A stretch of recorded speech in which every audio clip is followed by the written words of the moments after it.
Conhecer um pouquinho sobre o que aconteceu com Cristo, o que aconteceu na cruz, né?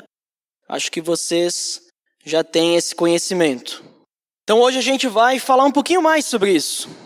Qual que é a esperança que a gente tem em cima disso, né? Porque às vezes a gente se pega com algumas perguntas na nossa cabeça. Não sei se vocês já se perguntaram em algum momento da vida de vocês, ou talvez isso vai aparecer futuramente. Por que eu sou cristão? Por que eu sigo a Cristo? Por que eu sirvo a Deus? Por que eu busco ser semelhante a Cristo? Qual que é a vantagem em eu ser cristão? O que eu ganho com isso? Às vezes a gente pode passar por uma fase na nossa vida que a gente chega e se faz essas perguntas. O que eu ganho em ser cristão?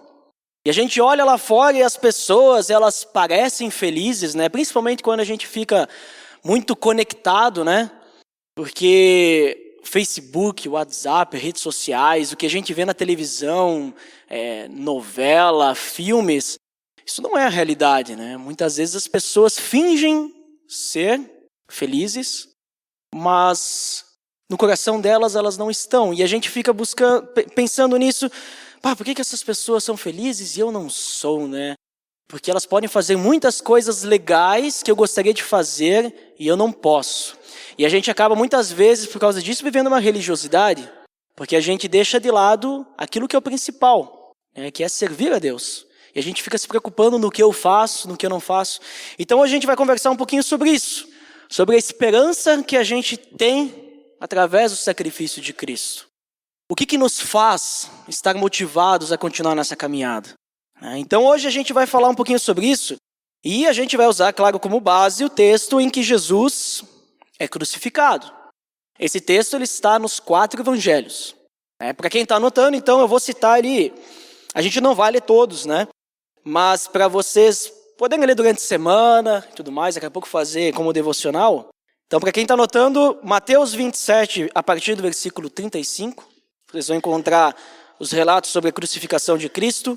Marcos 15, a partir do versículo 24, Lucas 23, a partir do versículo 33, e João 19, a partir do versículo 18, certo? Muito bem, então vamos falar um pouquinho sobre essa questão da crucificação. Quando a gente pensa em crucificação de Cristo, qual que é a primeira coisa que qual a primeira coisa que vem na nossa cabeça? Talvez venha a salvação, né? Mas a salvação ela é a consequência da crucificação, vocês concordam? É o que aconteceu por causa da crucificação de Cristo. E daí, então, quando a gente pensa na crucificação, a gente vai começar a pensar em coisas físicas, certo? Jesus pregado na cruz, né, pregado no madeiro e tudo mais. Então, eu vou chamar isso de crucificação física, certo? Jesus fisicamente pregado numa cruz. E para chegar na cruz, a gente sabe que a crucificação não foi simplesmente a cruz. Ela passou por um processo. Jesus, ele sendo julgado, Jesus, ele sendo surrado, Jesus, ele sendo açoitado com chicotes e tudo mais, as pessoas zombando dele, na cruz também isso aconteceu, quando ele estava crucificado, e tudo mais. Então a gente tem um processo até chegar na cruz, mas hoje a gente vai ficar apegado só na cruz. Vamos abrir lá então Marcos capítulo 15, vamos ler uma das passagens que fala sobre a crucificação de Cristo. Marcos capítulo 15, versículos 22 até o 25. Hoje nós vamos citar diversos textos para relacionar sobre todo esse assunto que a gente está conversando. Então, versículo 22. Levaram Jesus ao lugar chamado Gólgota, que quer dizer lugar da caveira. Então lhe deram vinho misturado com mirra, mas ele não o bebeu. E o crucificaram, dividindo as roupas dele, tiraram sortes para saber com o que cada um iria ficar. Eram 9 horas da manhã quando o crucificaram. Então a gente percebe que no fim dessa caminhada, colocaram Jesus numa cruz. Pregaram ele deitado e depois levantaram a cruz. A gente percebe umas coisinhas aqui interessantes também, que eles ofereceram para ele vinho misturado com mirra. Isso é uma curiosidade que eu particularmente não sabia, daí pesquisando, eu descobri que a mirra, eles davam, para as pessoas que eram crucificadas, eles davam junto com vinho para que a pessoa... Era como se fosse uma droga, um analgésico contra a dor. Mas a gente pode pensar, nossa, os soldados romanos, eles eram muito queridos, né? Eles queriam que as pessoas não tivessem dor quando eram crucificadas. Não, o que eles queriam é que o cara ficasse quieto, parado, para que eles pudessem pregar, né, a pessoa na cruz. Senão a pessoa ia ficar se mexendo, né, não ia dar para controlar. Mas Jesus, ele rejeitou isso. Né? Isso é interessante porque a gente percebe que Jesus, ele sabia que ia ser crucificado. Né? A gente sabe disso. Antes mesmo da crucificação, quando ele estava lá no monte orando, ele disse para Deus, em oração, afasta de mim esse cálice, mas seja feita a tua vontade. Jesus, ele sabia que ele precisava passar por isso. Mas ele pediu, se desse, para não passar por todo esse sofrimento. Mas precisava. E Jesus, então, ele não aceita, porque ele precisava sofrer toda a dor. E a cruz também, é interessante a gente notar que ela, naquela época, era sinônimo de humilhação. Paulo mesmo fala, quando ele cita Deuteronômio, maldito todo aquele que for pendurado no madeiro. Ele cita isso em Gálatas. Se alguém está anotando, Gálatas 3,13. Maldito. Era sinônimo de maldição, era sinônimo de vergonha. Aquele que era pregado numa cruz. Então, Jesus, ele sofreu a maior humilhação da época. E quando a gente fala nisso, então a primeira coisa que a gente pensa quando a gente fala da cruz é o quê? Sofrimento. A gente pensa em sofrimento e dor. A gente pensa no que Jesus sofreu naquela cruz. Antes mesmo de ser crucificado, todo o processo, toda a dor que ele sentiu ao ser chicoteado, ao ter que carregar a cruz. E depois, quando pregaram ele naquela cruz, a dor de ser pregado numa cruz. Também, quando levantaram a cruz e ele ficou lá, aqui diz que eram 9 da manhã quando crucificaram. E a gente sabe que Jesus, a gente vai ver mais adiante, ele só morreu, ele só entregou o Espírito às 3 horas da tarde. Então a gente percebe que ele pegou um tempo de bastante sol. Essa era uma outra forma de dor que se sofria na cruz. A pessoa, ela desidratava. Imaginem aquele sol naquela região. Jesus não foi crucificado aqui na serra, né? No inverno, assim, num diazinho frio, sem um pouco de sol. Jesus foi crucificado num lugar que tinha muito sol, calor, né? Então, dizem que as pessoas que eram crucificadas sofriam desidratação, sofriam também sufocamento, asfixia, por causa que estavam penduradas, né? Aí perdiam as forças, não conseguiam força para nada, isso é importante a gente saber também. Sofriam de doenças por causa dos pregos, tétano, coisa assim. Então a gente pensa, quando a gente fala sobre a crucificação de Cristo, em dor, sofrimento. A carne de Jesus sofreu naquela cruz e sofreu por nós. Outra coisa que a gente pensa, quando a gente fala de crucificação e cruz, a gente pensa no sangue que Jesus derramou na cruz. O sangue que Jesus derramou em todo esse processo. O sangue derramado em favor da gente. O sangue que escorreu. E também a gente pensa na morte de Jesus. Jesus morreu naquela cruz. Ele ressuscitou depois? Ressuscitou. Mas falando só no momento da cruz, ele morreu naquela cruz. Mateus capítulo 27. Marcos também fala isso que a gente vai ler. Tá? Que Jesus, ele morreu na cruz. Mas eu peguei o texto de Mateus porque ele tem algumas coisinhas interessantes ali no finalzinho. Capítulo 27 de Mateus, versículos 50 até o 54. Depois de ter bradado novamente em alta voz, Jesus entregou o Espírito. Ou seja, naquele momento ele morreu. Naquele momento o véu do santuário rasgou-se em 2 partes, de alto a baixo. A terra tremeu e as rochas se partiram. Os sepulcros se abriram e os corpos de muitos santos que tinham morrido foram ressuscitados. E saindo dos sepulcros, depois da ressurreição de Jesus, entraram na cidade santa e apareceram a muitos. Quando o centurião e os que com ele vigiavam Jesus viram o terremoto e tudo o que havia acontecido, ficaram aterrorizados e exclamaram: verdadeiramente este era o Filho de Deus. Jesus, ele morreu naquela cruz. E até mesmo na sua morte a gente percebe que coisas sem explicação aconteceram. Coisas milagrosas aconteceram, né? Terremotos, o véu do santuário que separava o santo dos santos do resto do templo se rasgou. É uma forma simbólica de dizer que agora, através de Cristo, nós podemos chegar até Deus. Rochas se partiram e tudo mais. E a gente sabe que Jesus, ele precisava morrer naquela cruz. E é muito interessante que Jesus morre porque Paulo fala em Romanos 6, 23, esse é um versículo conhecido da gente, que o salário do pecado é o quê? A morte. O salário do pecado é a morte. Jesus, ele recebeu na cruz o quê? O nosso pecado. Então ele morreu. Nós vamos falar um pouquinho mais sobre isso logo mais. Mas eu quero atentar nesse momento a outro ponto que Mateus fala. Quando o centurião e os que com ele vigiavam Jesus viram o terremoto e tudo o que havia acontecido, ficaram aterrorizados e exclamaram: verdadeiramente esse era o Filho de Deus. Esses caras, eles estavam lá e eles zombaram de Jesus. Em certo momento eles disseram: nossa, se tu é o Filho de Deus, desce dessa cruz, te salva. Tu curou muitas pessoas, fez muitos milagres, mas tu não consegue te salvar? E então quando Jesus morre, eles estavam no meio de trevas, e Jesus morre e acontece tudo isso, e diz: acho que a gente fez besteira, a gente crucificou o Filho de Deus. Esse cara era quem ele dizia ser. A gente percebe que até mesmo em sua morte, Jesus ele estava propagando a mensagem do Evangelho. Jesus ele foi crucificado no meio de dois ladrões. Um deles creu em Jesus, o outro não. E o centurião ali então, ele disse: verdadeiramente esse era o Filho de Deus. De fato, tudo isso que a gente pensa quando a gente fala da cruz, o sofrimento de Cristo, o sangue, a sua morte, isso é importante. Isso é importante a gente pensar. Porque tudo isso todas essas coisas cumprem as profecias do Messias. Tudo isso cumpre aquilo que Jesus precisava passar. Isso é muito importante. Tudo isso cumpre aquilo que vem da cultura do judeu. A questão da lei, dos sacrifícios. A gente pode abrir lá em Hebreus capítulo 9, para a gente entender um pouquinho melhor. Jesus ele precisava passar por todas essas coisas. Um sofrimento físico, o sangue derramado, sua morte. Tudo isso era muito importante. E de fato isso tudo tinha um simbolismo muito forte para o judeu. Por quê? O que o judeu ele vivia? Ele vivia a lei. Então vamos ler lá em Hebreus capítulo 9, versículo 11 até o 15.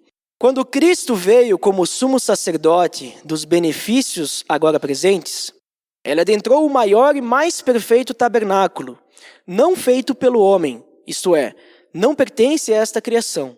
Não por meio de sangue de bodes e novilhos, mas pelo seu próprio sangue, ele entrou no Santo dos Santos, de uma vez por todas, e obteve eterna redenção. Ora, se o sangue de bodes e touros e as cinzas de uma novilha espalhadas sobre os que estão cerimonialmente impuros os santificam, de forma que se tornam exteriormente puros, quanto mais o sangue de Cristo, que pelo Espírito Eterno se ofereceu de forma imaculada a Deus, purificará a nossa consciência de atos que levam à morte, para que sirvamos ao Deus vivo. Por essa razão, Cristo é o mediador de uma nova aliança, para os que são chamados recebam a promessa da herança eterna, visto que ele morreu como resgate pelas transgressões cometidas sob a primeira aliança. Então a gente percebe que Cristo, ele cumpre toda a aliança. Ele cumpre toda a lei. Do que ele fez, tudo que eles faziam cerimonialmente, Cristo cumpre. O que eles faziam? A gente viu aqui diversas coisas que eles faziam e Cristo lhes cumpre. Então a primeira coisa que eles tinham que fazer no dia da expiação, ou seja, expiação, quando a gente fala nessa palavra expiação, é expiar o pecado, ou seja, o perdão do pecado, o pecado ir embora, não fazer mais parte da gente. Então, quando o povo de Israel queria expiar o pecado, que está lá em Levítico, capítulo 16, se vocês quiserem anotar para olhar em casa, o que eles faziam? A primeira coisa que eles tinham que fazer era separar 2 bodes, um novilho. O novilho ia servir para o sumo sacerdote, era uma oferta pela purificação dele, para que ele pudesse adentrar o Santo dos Santos. Então, imagine que tinha o tabernáculo era uma tenda, e essa tenda tinha uma parte dela que tinha um véu, uma cortina, que separava o Santo dos Santos. Atrás dessa cortina estava a glória de Deus. É como se Deus estivesse presente lá. Tanto é que quando o sumo sacerdote entrava lá, no caso Arão, se vocês lerem Levítico vai dizer que é Arão que entrava lá, ele entrava com o quê? Com o incenso. Para que o incenso, além de ele se purificar antes de oferecer uma oferta por ele, aspergir o sangue e tudo mais, ele entrava com incenso para que o incenso cobrisse assim de uma forma como uma nuvem, para que ele não visse toda a glória de Deus que estava lá dentro. E o que tinha lá dentro? Tinha a Arca da Aliança. A Arca da Aliança, que tinha o que lá dentro? As tábuas da lei, a vara de Arão, um pouco do maná e tudo mais. Muito bem, então eles tinham que separar os 2 bodes também. Por que 2 bodes? Um bode serviria como oferta, o sacrifício. Então a carne desse bode ia ser oferecida em sacrifício pelo pecado do povo. Então, ou seja, alguém que não tinha culpa nenhuma teria que morrer para pagar o pecado do povo. Além da carne, eles tinham que também pegar o sangue do bode, e eles aspergiam o sangue. O sangue simbolizava a purificação e tudo mais. E aqui a gente vê em Hebreus tudo isso. Cristo deu o seu próprio sangue naquela cruz, para que de uma vez por todas a gente obtesse a redenção eterna. Então eles tinham que sempre fazer isso, Uma vez por ano eles iam lá, entregavam a carne do bode e tudo mais, aspergiam o sangue e tudo mais. Mas eu falei que tinha que ser 2 bodes, certo? Qual que era o outro bode? O outro bode era o bode da expiação. Levítico 16, versículo 10, vai falar exatamente desse bode. Era o bode separado para Azazel, que na NVI diz, mas em umas versões anteriores vai falar que é o bode emissário. Também é traduzido como bode expiatório. Acho que vocês já ouviram falar desse termo, bode expiatório. O que é o bode expiatório? Bode expiatório é alguém que não tem culpa nenhuma e paga pelo erro de outra pessoa. Eu vou lá, sei lá, digamos, eu sonego imposto, alguma coisa assim, e aí eu coloco na conta de outra pessoa, e essa pessoa vai ter que ser presa, vamos dizer assim. Vai pagar pelo que eu fiz de errado. Esse aqui é o meu bode expiatório. As pessoas usam essa gíria, vamos dizer assim, esse termo, bode expiatório. Mas o que era esse bode expiatório? O sumo sacerdote, no caso Arão, ele pegava, ele fazia toda essa cerimônia. Um bode, então, era oferecido em sacrifício, e o outro bode, que era o bode expiatório, o bode emissário, Arão colocava a mão sobre esse bode e confessava todos os pecados do povo, todos os pecados de Israel. E falava, tudo. Depois disso, eles pegavam esse bode e soltavam no deserto, para que ele morresse no deserto. Simbolizando o quê? Que o pecado está indo embora. O pecado está indo embora de Israel. Agora o pecado não está mais aqui conosco. Então, eles se purificavam primeiramente, pediam perdão e também enviavam o pecado para longe. Tinha até um termo que eles usavam, hoje a gente usa o tal do bode expiatório, mas os judeus usavam um termo no hebraico, que esse Azazel, que é chamado bode expiatório, eles usavam uma gíria como se fosse hoje, vai para o inferno. Eles diziam, manda esses pecados para o inferno, a gente não quer mais o pecado no nosso meio, a gente quer estar puro para adorar o nosso Deus. Então é isso que simbolizava. E Cristo, ele cumpre tudo isso. A gente vê em Hebreus que então, Cristo, ele ofereceu o seu corpo lá. Cristo, ele derramou o seu sangue naquela cruz. Cristo, ele foi o nosso bode expiatório. Porque Cristo, ele não tinha culpa nenhuma. Cristo, quando ele morre, ele leva o pecado embora. E tudo isso, como eu disse, é muito importante. Mas às vezes a gente pensa sempre no físico, Nós, como cristãos, eu me coloco nisso, Talvez vocês são diferentes de mim, mas eu sou muito assim, às vezes eu fico pensando muito no físico, A gente vive muito agora. Eu vivo sempre assim, o que eu vou fazer no meu trabalho, o que eu vou fazer talvez na aliança, o que eu vou fazer de noite quando eu chegar em casa e tudo mais, consumir coisas entretenimento e tudo mais. A gente fica muito no físico, a gente ora para Deus por coisas físicas, mas a gente esquece que a maior batalha que a gente vive é espiritual. A gente esquece que a maior coisa que Cristo fez na cruz foi espiritual. A gente pensa na dor de Cristo física, mas a gente esquece a maior dor que Cristo sofreu. Por isso eu vou citar aqui um termo que eu criei para isso, que é chamado de crucificação espiritual. Quando Cristo foi crucificado naquela cruz, ele não sofreu só fisicamente. Ele sofreu espiritualmente também. Ele teve muita dor naquela cruz, principalmente em 2 momentos, espiritualmente falando. Qual foi o primeiro? A separação de Deus. Vamos voltar lá para Mateus 27. A gente estava em Mateus 27, 50. Agora a gente vai ver os versículos que estão antes. 45 e 46. Então eles crucificaram Cristo e aí chega o que a gente vai ler agora. Versículo 45. E houve trevas sobre toda a terra, do meio-dia às 3 horas da tarde. Lembre-se que ele foi crucificado às 9. Então, a partir do meio-dia até às 3 horas da tarde, houve trevas.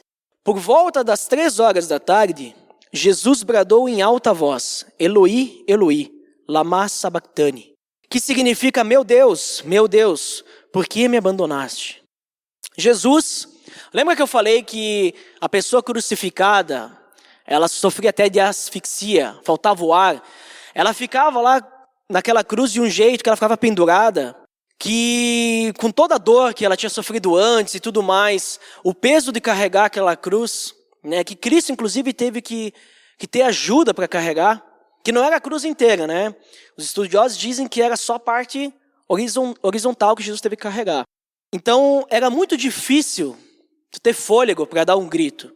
Muitas vezes, antes da morte, as pessoas crucificadas, elas simplesmente ficavam em silêncio, né, quando chegava a morte. E aqui a gente está na morte de Jesus, né, um pouco antes da morte. Então é interessante como Jesus, ele guardou todo o fôlego dele para gritar isso no final. Porque ele precisou de muita força para o que aconteceu aqui. O que aconteceu? Houve trevas sobre toda a terra, do meio-dia às 3 horas da tarde. E depois, Jesus, às 3 horas da tarde, antes de morrer, um pouco antes de morrer, ele diz, meu Deus, por que me abandonaste? Isso a gente entende que Jesus ele estava separado de Deus. Jesus ele cita um salmo, Salmo capítulo 22, versículo 1. E ele diz, Deus, por que tu me abandonou? Por que eu estou sozinho? Para nós pode parecer tranquilo isso, porque a gente nasce no pecado, ou seja, a gente nasce separado de Deus. A gente vive uma vida separado de Deus, até que a gente conhece a Deus. E quando a gente conhece a Deus, a gente passa a ter um relacionamento com Deus. E a gente acha isso maravilhoso, porque é. Só que a gente ainda está tão conectado com o pecado, que às vezes a gente escorrega, não é verdade? A gente, né, fica um pouquinho longe de Deus e a gente sente aquela falta e volta. Mas não parece uma dor tão grande, porque eu creio que a gente não se entrega 100% para Deus. A gente sempre quer tomar conta de uma partezinha da nossa vida. E é isso que nos impossibilita de a gente ser realmente 100% semelhante a Cristo. Então Jesus, ele não era como a gente. Jesus, ele não nasceu como nós nascemos, pecadores. Jesus, ele já nasceu conectado com Deus. Jesus, ele viveu uma vida conectado com Deus. Jesus, ele viveu uma vida respirando a graça e a glória de Deus. Jesus, até esse momento, tudo o que ele sabia era ter um relacionamento direto com o seu pai. Ele não sabia o que era estar separado do seu pai. Ele não sabia o que era estar longe. Ele não sabia o que era, sei lá, brigar com seu pai, né? Não se falar com seu pai. E então, nesse momento, Deus simplesmente vira o rosto para Jesus. Deus Pai. Deus, ele se separa. Deus não olha mais para Jesus. E tem um motivo para isso acontecer. Mas imaginem tamanha dor que Jesus sentiu. É como a gente, por exemplo, a gente tem nosso pai, nossa mãe, algo que a gente gosta muito. E quando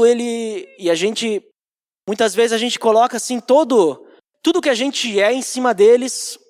E chega um momento que eles pisam na bola, alguma coisa assim, ou eles não falam mais com a gente e a gente perde o nosso chão, né? Porque toda a nossa base foi construída em cima disso. E Jesus, toda a base dele está em Deus Pai. Ele vivia para a glória de Deus. Ele vivia para adorar a Deus. Ele vivia para transmitir a mensagem de seu Pai. E em certo momento, ele não conseguia mais sentir a presença de seu Pai. Ele não conseguia mais conversar com seu Pai. Ele diz, meu Deus, nesse momento de tanta dor, por que tu me abandonou? Por que eu estou me sentindo sozinho? E tem motivo para isso acontecer. Jesus, ele precisava receber o nosso pecado. E essa é a segunda maior dor que eu acredito que Jesus sentiu naquela cruz. Nós jamais poderemos sentir essa dor. Nós podemos ser pregados na cruz e sentir a mesma dor que Jesus sentiu ser pregado na cruz. Nós podemos ser chicoteados, nós podemos ficar no sol e sofrer uma insolação, podemos ser desidratados e tudo mais. Mas nós não vamos sentir a dor que Jesus sentiu ao estar separado do Pai e ao mesmo tempo receber o peso do pecado de toda a humanidade. O peso do pecado de toda a humanidade que já tinha sido feito e seria feito ainda. Nós não sabemos o que é isso. Quando a gente vive no pecado, o pecado não pesa. E quando a gente está com Cristo, a gente leu aqui em Hebreus, o pecado não nos pesa mais. Porque Cristo, através dele, através do seu sacrifício, ele purifica a nossa consciência dos atos que levam à morte. Quais são esses atos que levam à morte? O que leva à morte? Pecado leva à morte. Deus, Jesus, através do seu sacrifício, ele purifica a nossa consciência do pecado.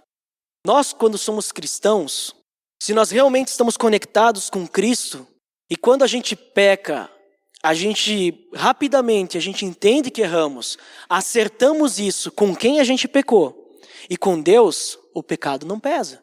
Porque o pecado está nas costas de quem? Jesus. A gente entrega para Jesus nosso pecado. Jesus, eu errei, eu reconheço, e eu não quero mais viver isso. E assim que acontecia com o bode expiatório. O povo ia lá, falava para o sumo sacerdote seus pecados, o sumo sacerdote botava o pecado lá, e eles se sentiam leves, porque agora o bode levou o pecado embora. Estamos purificados, o sangue foi derramado em nosso favor. E assim é Jesus. O peso do pecado está nas costas de Jesus. E o que a gente vê ali então em Mateus 27, que a gente estava lendo? O versículo 46, a gente percebe que Deus o abandonou nessa maior dor, receber todo o pecado da humanidade. Deus, ele tornou o pecado por nós aquele que não tinha pecado, para que nós nos tornássemos justiças de Deus. Justiça de Deus. 2 Coríntios 5:21, Paulo fala isso. E no versículo 50, então, depois de ter bradado novamente em alta voz, Jesus entregou o Espírito. Jesus, ele consegue força para gritar uma vez e mais uma vez no final. Jesus, ele sofreu toda a ira de Deus naquele momento. Toda a ira. E Jesus, então, no final, ele diz, está consumado. João 19:30. Está consumado. Está feito. Acabou. Não precisa fazer mais nada. Está finalizado. Todo o pecado foi pago. Não precisamos mais fazer sacrifícios. Não precisamos mais sofrer o peso do pecado. Jesus na cruz sofreu todo o peso do pecado. Então a gente percebe o quão grande foi o sacrifício de Cristo, quanta dor ele passou quando a gente começa a pensar nisso também.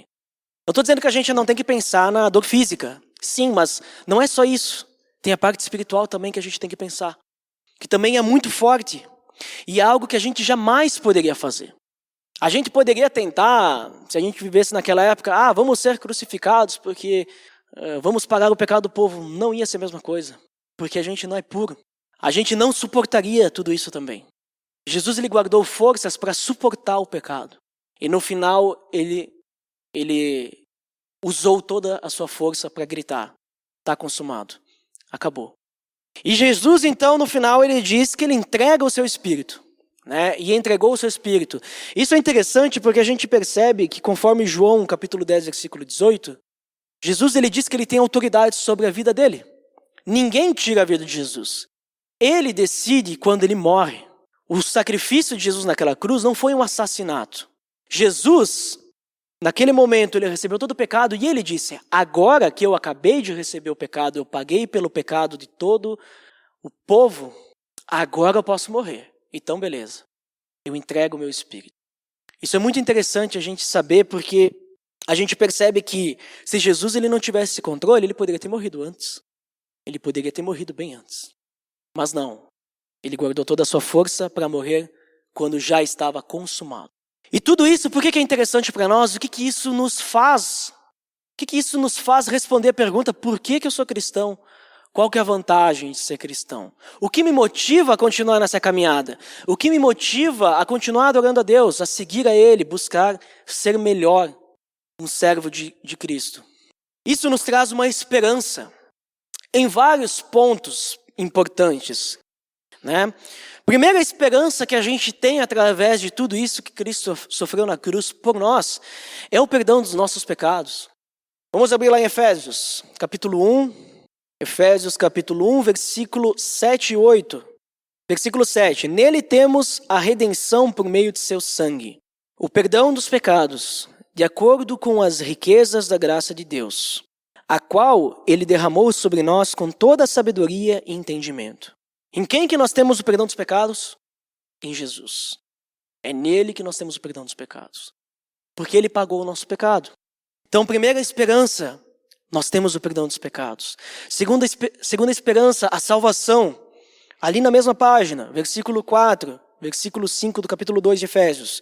Todavia, Deus, que é rico em misericórdia, pelo grande amor com que nos amou, deu-nos vida com Cristo, quando ainda estávamos mortos em transgressões.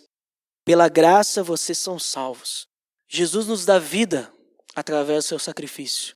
Jesus, ele nos purifica, ainda sendo pecadores. Através da graça dele nós somos salvos. Através dessa esperança nós também temos um relacionamento com Deus. 1 Timóteo capítulo 2, versículo 5.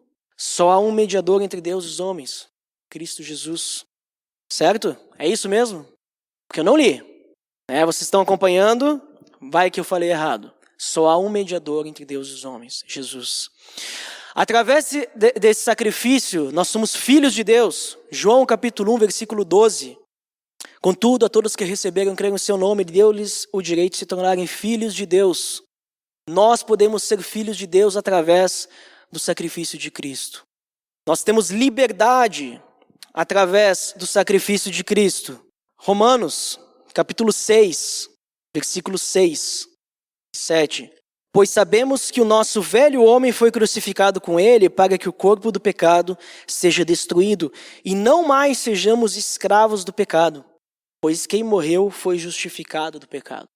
Nós somos livres do pecado. Enquanto antes nós vivíamos uma escravidão em que a gente não conseguia respirar ou olhar para qualquer lado sem pecar, agora nós temos a liberdade do pecado. Então nós podemos servir a Deus, nós podemos fazer o que é da vontade de Deus, o que agrada a Deus. Nós estamos livres do pecado. Ele não nos domina mais. O que mais a gente consegue através dessa esperança do sacrifício de Cristo? Nós conseguimos a eternidade. Efésios capítulo 1, versículo 11 ao 14. Nele fomos também escolhidos, tendo sido predestinados conforme o plano daquele que faz todas as coisas segundo o propósito da sua vontade, a fim de que nós, os que primeiro esperamos em Cristo, sejamos para o louvor da sua glória. Quando vocês ouviram e creram na palavra da verdade, o evangelho que os salvou, vocês foram selados em Cristo com o Espírito Santo da promessa, que é a garantia da nossa herança até a redenção daqueles que pertencem a Deus para o louvor da sua glória. Nós somos selados pelo Espírito Santo. No momento que a gente tem a Cristo em nossa vida, nós estamos com Deus. Nós temos a garantia da eternidade com Deus. Nós podemos viver junto com Ele. Assim como a gente viu lá em Hebreus, não é? Que a gente viu aquele paralelo entre a lei e Jesus, o que Jesus fez. A gente viu que, por essa razão, Cristo é o mediador de uma nova aliança para que os que são chamados recebam a promessa da herança eterna. Herança eterna. Não é algo aqui desse tempo que a gente vive aqui na Terra. É algo eterno. É mais do que a gente pode imaginar. Por isso que eu digo, muitas vezes a gente fica muito aqui. A gente fica também buscando, claro, sermos mais semelhantes a Cristo, querer sermos melhores servos de Deus, querer amar mais, mas a gente se foca muito no físico. A gente muitas vezes esquece aquilo que eu falei na última vez, que o amor que a gente tem que amar as pessoas não é nosso. É o amor de Deus. É um amor diferente, é um amor que não escolhe. E daí a gente fica se preocupando muito com coisinhas pequenas, coisas do trabalho, a gente se preocupa e a gente esquece que a glória de Deus, a graça dele é o que tem que nos manter felizes. Não é o que a gente vive que tem que nos manter felizes, motivados a caminhar nessa caminhada. Mas sim, é tudo isso, é a questão do perdão, da salvação, esse relacionamento que a gente tem com Deus agora, que nós somos filhos de Deus. Nós não somos mais apenas criaturas criadas por Deus, agora nós somos filhos de Deus. Também essa liberdade que nós temos do pecado, agora nós temos a possibilidade de adorar a Deus, amar outras pessoas, nós somos livres para isso. E é a questão da eternidade também. Então isso que a gente tem que levar como motivação para a nossa vida. Não se a gente está orando ajoelhado, orando deitado, orando em pé. Não se a gente está lendo a Bíblia um versículo por dia, um capítulo por dia. Isso não vai nos fazer melhores ou piores. O que vai nos fazer melhores ou piores é se a gente faz tudo isso, se a gente lê, se a gente ora de coração quebrantado, com uma verdadeira entrega a Deus, pensando principalmente nas promessas de Deus. O foco da gente tem que ser nessa esperança. Não, o foco da gente não tem que ser, eu quero ser um grande teólogo ou alguma coisa. A gente tem que buscar, sim. A gente tem que estudar. Porque se a gente não estuda, as pessoas vão nos levar para o caminho errado. Se a gente não estudar a Bíblia, a gente vai ser enganado por aí. Se a gente não souber que Cristo morreu na cruz para nos salvar e a gente não precisa mais matar 2 bodes por ano para que um pague o pecado e o outro a gente largue no deserto, talvez aqui a gente vai ter que, sei lá, largar no mato, a gente vai ser enganado. A gente tem que estudar, claro, a gente tem que orar, tem que pedir perdão. Mas tudo isso só vai fazer sentido, essa parte física, se o espiritual estiver de acordo também. Se a gente estiver buscando de coração, de verdade. Então o nosso foco tem que ser nessas promessas, na motivação. Cristo morreu por mim, Cristo morreu por cada um de vocês, Cristo morreu por nós. Para a gente ter esse perdão dos pecados, a salvação, o relacionamento com Deus e tudo mais. E isso que tem que nos motivar. Não se as pessoas estão sendo legais comigo. Não se eu estou conseguindo comprar um carro novo, uma casa nova. Não se o meu chefe está me dando um aumento. Não se eu estou com saúde. O que tem que nos motivar é essa questão. Cristo morreu por nós para isso, sermos salvos. Então o nosso papel em tudo isso é muito simples. A gente percebe que o nosso papel, além de conhecer isso, entender e buscar se aproximar mais de Deus, que tem a ver com o primeiro, o nosso papel então é amar a Deus, que vai se relacionar então, a gente só pode amar quem a gente conhece. Então se a gente não conhecer a Deus, como nós vamos amar a Deus? Vamos lá para Marcos, capítulo 12. Esse texto provavelmente é bem conhecido de vocês. Talvez é conhecido em Mateus, por isso que eu peguei Marcos. Marcos capítulo 12, versículo 29 e 30. O que Jesus diz que é o principal para o cristão? Para que o cristão possa viver em harmonia com Deus, para que o cristão possa ser semelhante a Cristo. Marcos capítulo 12, versículo 29. Respondeu Jesus: o mais importante é este, sobre os mandamentos. Ouça, ó Israel, o Senhor, o nosso Deus. O Senhor é o único Deus, o único Senhor. Ame o Senhor, o seu Deus, de todo o seu coração, de toda a sua alma, de todo o seu entendimento e de todas as suas forças. A gente tem que amar quem? Principalmente, eu mesmo? Minha esposa, minha mãe, meu pai, minha família? Não, a gente tem que amar Deus, primeiramente. Principalmente. E amar Ele de que forma? De todo o seu coração. Então é algo que tem que estar incrustado no nosso coração. De toda a sua alma. Tem que fazer parte da nossa vida, de todo o seu entendimento. Aquilo que eu falei. Não adianta a gente pensar, vamos ir só para a igreja no domingo, não vou estudar, não vou conhecer mais de Deus, não vou conversar com outras pessoas sobre o que Deus tem feito na minha vida, sobre o que Ele tem feito na vida delas, ajudar outras pessoas, porque eu não vou conhecer esse Deus que eu amo. O que esse Deus fez por mim? Por isso que talvez às vezes a gente entra nessa crise. Nossa, por que eu sou cristão? Qual que é a vantagem de ser cristão mesmo? Talvez falta entendimento. Talvez, ou não. Às vezes a gente também busca tanto entendimento que a gente esquece do coração. A gente é teólogo, profissional, e a gente esquece que tem o coração no meio. Então, de todo o seu entendimento, de todas as suas forças. Ou seja, tem que ser o principal. Amar a Deus. E o que mais que ele fala? Próximo versículo 31. O segundo é este: ame o seu próximo como a si mesmo. Não existe mandamento maior do que esses. Ame o seu próximo como a si mesmo. E sabe o que é mais interessante? Eu entendo quando Jesus fala ame a Deus. Eu vou resumir toda a lei, todos os 613 mandamentos que vocês têm, ou até mesmo os 10 mandamentos, em apenas 2. O maior é amar a Deus. E o segundo, amar o próximo. Para mim, eu entendo que é só um mandamento. Vamos simplificar um pouquinho mais. Amar a Deus. E por que eu acho que não tem problema a gente simplificar e amar a Deus? Porque quando eu amo o próximo, eu estou amando a Deus. E se eu quero amar a Deus, eu preciso amar o próximo. Por que eu digo isso? João, em sua epístola, a primeira carta de João, primeira epístola de João, ele diz o quê? Ninguém pode amar a Deus a quem não vê, se não ama seu irmão a quem vê. Como é que tu pode amar aquilo que tu não vê e não amar aquele que tu vê? Então, quem não ama seu irmão é mentiroso. Quem diz que ama a Deus, mas não ama seu irmão, é mentiroso. É isso que ele diz. Até porque se nós amamos a Deus verdadeiramente, de todo o nosso coração, toda a nossa alma, entendimento e força, então o amor de Deus faz parte da nossa vida, então, obviamente, nós vamos amar o próximo. Então percebem como é muito mais simples? Amar a Deus é o principal da nossa vida. E amando a Deus, a gente vai amar o próximo. A gente vai se importar com o próximo. A gente vai tratar os nossos familiares bem. A gente vai se importar com eles. A gente vai querer ajudar o próximo. A gente vai amar o nosso inimigo, como Jesus fala, que escandalizou muita gente. Não é? Só que a gente pode pensar, mas tu sabe como que é, né? Eu sou pecador e às vezes é difícil. é difícil suportar as pessoas. Às vezes eu não consigo deixar Deus trabalhar no meu coração para que eu ame algumas pessoas, porque eu não consigo. É difícil, eu oro, eu peço para Deus, mas chega na hora, sobe o sangue na cabeça e ferve e eu me deixo levar, e eu não me controlo, falta domínio próprio. E daí quando eu vejo, eu já falei besteira. A gente pode dizer, é impossível, né? É impossível para nós, mas para Deus nada é impossível. Então o que a gente realmente precisa fazer é o que Jesus fala. Em Marcos capítulo 8, versículo 34. Tudo que a gente precisa é fazer o quê?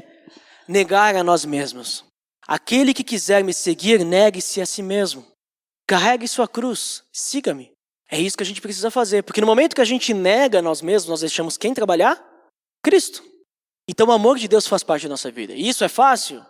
Confesso para vocês que para mim não é fácil. Muitas vezes eu quero assumir o papel, né? Eu quero ter o controle da situação. E eu não quero deixar Deus trabalhar na minha vida. Mas a gente precisa.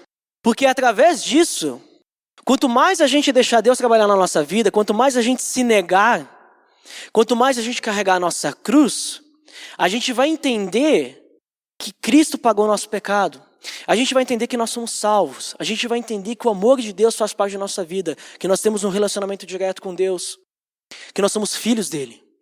E então esse amor de Deus, que é benigno, esse amor de Deus que excede todo o entendimento, esse amor de Deus que tem domínio próprio. A gente não consegue se dominar muitas vezes, mas o amor de Deus sim. Esse amor de Deus que tem bondade, esse amor de Deus que nos traz paz, alegria, mansidão e tudo mais que tem lá no fruto do Espírito, ele vai fazer parte da nossa vida. Então, se a gente realmente se entregar completamente, a gente vai ser semelhante a Cristo. Certo? Então isso que a gente precisa pensar. No momento que a gente pensar que a gente está desmotivado, por que eu vou ir domingo na igreja? Porque eu não estou gostando de tal coisa, eu não gosto como as pessoas me tratam no trabalho. Porque eu fui falar de Jesus para tal pessoa, ela não quis me escutar e começaram a zoar da minha cara. Porque eu não gosto como as pessoas me cumprimentam. Porque eu não consigo falar de Cristo, eu não tenho paciência. Quando a gente começar a pensar nisso e dizer, mas Jesus não consegue me ajudar e Deus não faz nada por mim e está ruim a minha vida, a gente tem que começar a pensar qual que realmente é a motivação de eu seguir a Cristo. A gente tem que pensar na parte espiritual. A gente não segue a Cristo porque Jesus vai nos dar dinheiro, vai nos dar saúde e tudo mais. Jesus mesmo disse que comida e roupa não ia faltar para a gente. Né? Se Deus veste os lírios do campo daquele jeito, imagina a gente. Né? Então a gente tem que começar a pensar no que realmente importa, para a gente se sentir motivado. Essa esperança no sacrifício de Cristo. Cristo pagou um alto preço por nós.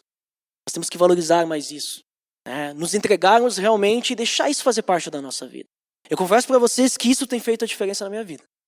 Muitas vezes eu, ficava me preocupando com coisinha. Aí tinha gente assim que eu mais suportava, que amava. E aí quando eu comecei a pensar, mas eu acho que eu não estou seguindo aquilo que eu entendo da Bíblia, né? E eu comecei a deixar essas coisas de lado, comecei a me preocupar, mas Jesus ele sofreu muito mais do que eu. Jesus ele não só tinha que suportar, como ele apanhava também, né? E ele amava aquelas pessoas. Na cruz Jesus disse, esses caras não sabem o que fazem, Deus, perdoa eles. Jesus estava sendo crucificado. Jesus já tinha apanhado um monte. Eles estavam zombando de Jesus. E Jesus falava isso, ele amava essas pessoas. Então acho que quando eu percebi que eu tenho que começar a me preocupar mais com o espiritual, isso começou a me motivar de novo. Aquela desmotivação começou a ir embora. E aí eu não me preocupo mais tanto com as coisas. A verdade, agora a minha maior preocupação, na verdade, não é preocupação, mas o que eu quero mais é ajudar os outros a entender isso.